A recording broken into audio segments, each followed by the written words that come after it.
Hi everyone, so today we're going to look at urban patterns in North America. Okay, before we get into this, does anyone know what is urban pattern? Had anyone ever heard of this term? Okay, I'm gonna explain it in a second. Urban patterns are ecological systems characterized by complex interactions among social, economical, institutional, and environmental variables. In human words, it's kind of like a cartoonish map of a city by how it's populated and etc. So there are three models of urban patterns. They are concentric zone model, sector model, and multiple nuclei models. The concentric zone models are also known as Burgess model or the CCD models.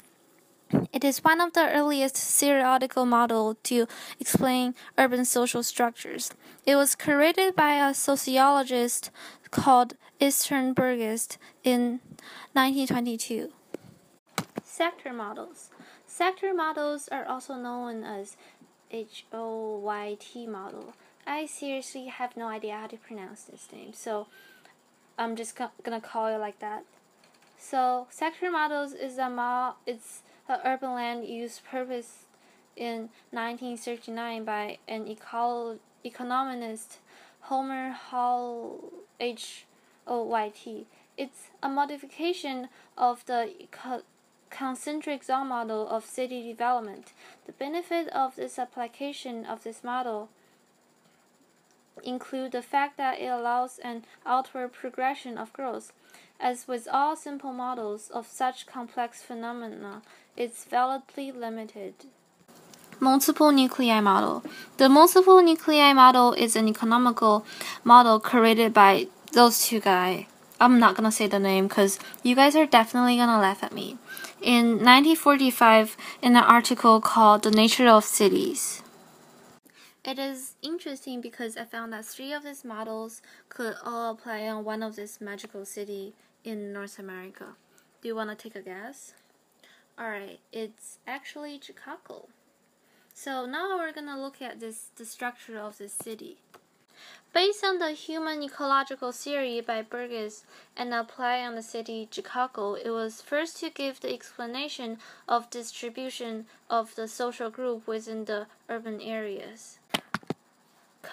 Concentric zone models. So, based on the human ecological theory by Burgess and applied on the city Chicago, it was the first to give the explanation of distribution to the social groups within urban areas. Sector models. This model applied to numerous British cities was developed for Chicago. For example, if it turns 90-degree counterclockwise, it fits the city nucleus upon noon reasonably accurately. It may be because of the age of the city when transportation was a key limitation. As a general rule, two older cities followed the Holt model and more recent cities followed the Burgess concentric zone model.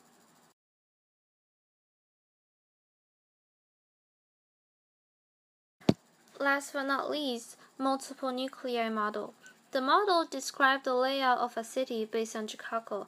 It says that even though the city may have begun with a central business district or CBD, other smaller CBDs develop on outskirts of the city near the more valuable housing areas. It allows shorter commutes from the outskirts of the city.